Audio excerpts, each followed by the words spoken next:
Salam sejahtera Malaysia, denyut nadi suara rakyat bergema di channel ini. Jangan lupa tekan butang subscribe, like dan share. Malaysia kita punya, cintai Malaysiaku, kita jaga kita.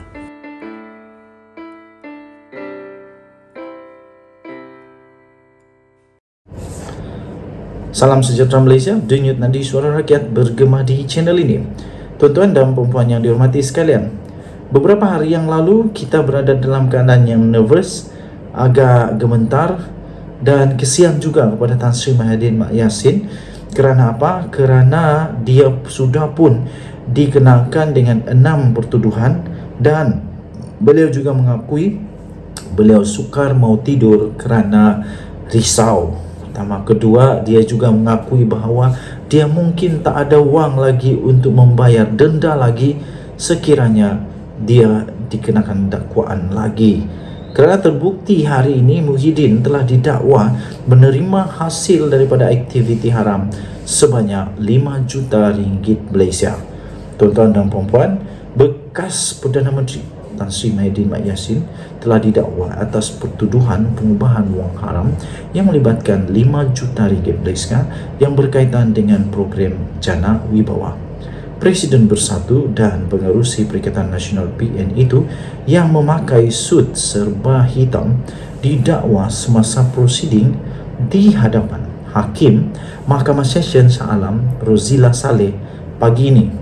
Pertuduhan pengubahan wang haram yang dibentangkan di bawah Seksyen 4-1-B itu mengikut Akta Pencegahan Pengubahan Wang Haram, Pencegahan Pembiayaan Keganasan dan Hasil daripada Aktiviti Haram AMLA TFPUAA 2001 dibaca bersama dengan Seksyen 87-1 Akta yang sama.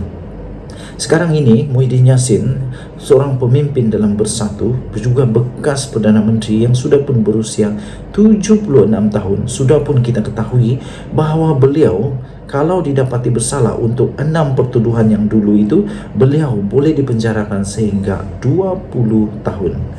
Sekiranya dengan umur 76 tahun sekarang dan beliau di penjara lagi 20 tahun, beliau hanya akan keluar daripada penjara dengan umur 96 tahun. Itu belum termasuk lagi daripada pendakwaan yang baru ini. Beliau yang sekarang 76 tahun itu didakwa telah menerima 5 juta ringgit Malaysia hasil daripada Bukhari Equity Sendirian Berhad yang disalurkan ke dalam akaun Bersatu pada 7 Januari 2022. Kesalahan itu telah didakwa dilakukan di Embeng Cawangan M-Corp Mall, Jalan Persiaran Barat, Petaling Jaya pada 7 Januari tahun yang lalu. Bagaimanapun, Tan Sri Mahyidin Mak Yassin atau dikenali sebagai Muhyiddin Yassin itu mengaku tidak bersalah sejurus selepas pertuduhan itu dibacakan. Beliau berkata mengaku tidak bersalah dan mohon dibicarakan, kata Muhyiddin ketika prosiding tersebut. Ahli Parlimen Pago itu boleh dipenjarakan untuk pertuduhan yang kali ini selama 15 tahun dan denda tidak kurang daripada 5 kali ganda jumlah atau nilai hasil daripada aktiviti haram berkenaan yang dilakukan atau 5 juta ringgit Malaysia, yang mana satu lebih tinggi jika disabitkan kesalahan. Sekiranya Tan Sri Mahyidin Mak Yassin dipenjarakan kerana kalah dengan 20 tahun daripada pertuduhan yang pertama dan pertuduhan yang kedua ini beliau dipenjarakan 15 tahun, maka beliau akan mengumpul sebanyak 35 tahun. Makna kata kita berdoa semoga Tan Sri Mahyidin Mak Yassin tidak bersalah dan kita berdoa semoga beliau kalau dipenjarakan tetap sihat sehingga tamat. Tapi rasanya susah juga sebab dia akan lebih daripada 100 tahun pada ketika itu. Beliau akan lebih 100 tahun, lebih 110 tahun baru dia boleh keluar daripada penjara. Takut-takut saja nanti kalau dia dipenjarakan, kesian kalau dia sampai akhir hidup dia di penjara. Terdahulu Timbalan Pendakwa Raya SPRM Ahmad Akram Karib memohon mahkamah supaya pakai ikat jamin 2 juta dengan 2 penjamin beserta syarat tambahan yang ditetapkan, kata Muhyiddin di Mahkamah Session Kuala Lumpur minggu lalu. Katanya, saya juga memohon kes ini dipindahkan ke Mahkamah Session Kuala Lumpur memandangkan ia berkaitan dengan pembicaraan di sana serta tarikh sambutan di Mahkamah Session tersebut sudah ditetapkan pada 26 Mei ini, katanya.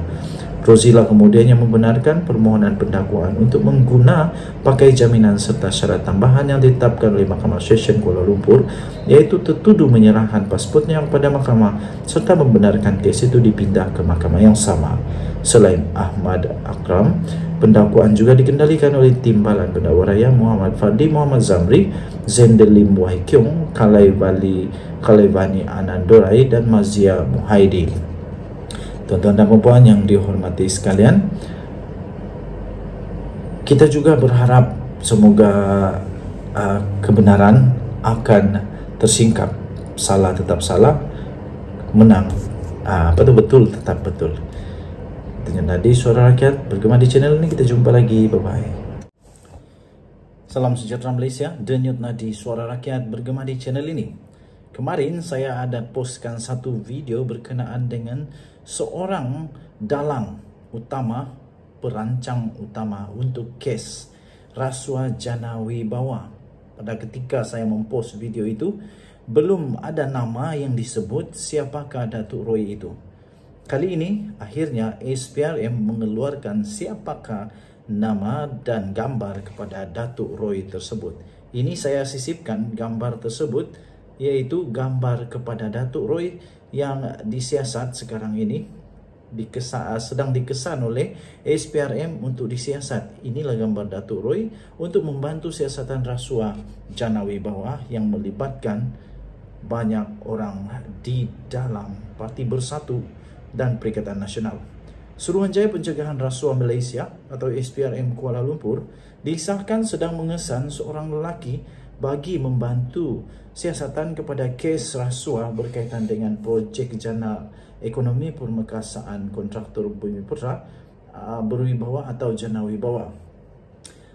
Akhirnya SPRM dalam satu kenyataan berkata lelaki tersebut dinamakan sebagai Muhammad Hussein Muhammad Nasir, 54 tahun, yang juga dikenali sebagai Datuk Roy, yang mempunyai alamat terakhir di nombor 3 di lorong 3 RRM Semambu di Kuantan, Pahang.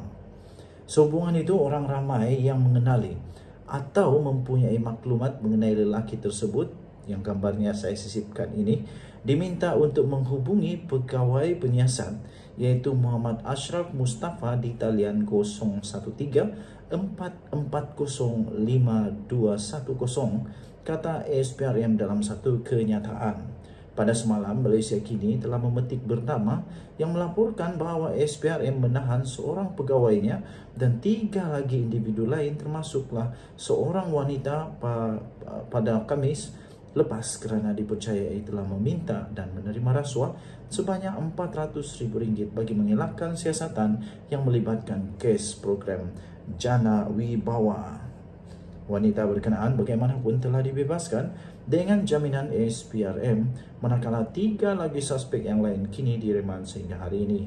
SPRM juga dilaporkan sedang mengesan seorang lelaki yang dikenali sebagai Datuk Roy yang dipercaya adalah perancang utama dalam kes rasuah melibatkan siasatan bagi kes berkenaan. Tuan-tuan dan puan yang dihormati sekalian, adakah persoalannya sekarang ini, adakah kes ini juga menjadi seperti kes Jolo yang dikesan, mau cari orang itu tapi tak jumpa-jumpa? Kita harap kali ini SPRM tidak akan membiarkan Datuk Roy ini lesap, dan begitu juga dengan PDRM. Kita mendoakan semoga mereka tetap sihat, tetap dalam keadaan yang baik, bekerja dengan baik supaya mereka dapat menangkap Datuk Roy, dalang utama, perancang utama kepada kes Jana Wibawa ini, yang akhirnya membawa kepada setakat ini 7+6, 13 pendakwaan kepada Tan Sri Mahyadin Mat Yassin. Tuan-tuan dan puan yang dihormati sekalian, bagaimanakah beliau yang dalam laporan kemarin mengatakan beliau juga pernah terlibat dengan rasuah, sekali lagi terlibat lagi dengan rasuah? Ini membuatkan banyak tanda tanya. mengapa dia boleh terlibat sekali lagi di dalam rasuah? Tidakkah kerajaan yang dulu dapat menyiasat beliau ini sebelum melakukan apa-apa rundingan, apa-apa transaksi, apa-apa rancangan bersama dengan beliau? Kita doakan semoga SPRM dapat menahan beliau untuk dapat menyiasat dengan adil dan saksama untuk kes Jana Wibawa ini. Dan Nadi, suara rakyat bergema di channel ini. Jangan lupa tekan subscribe, like dan share. Bye-bye.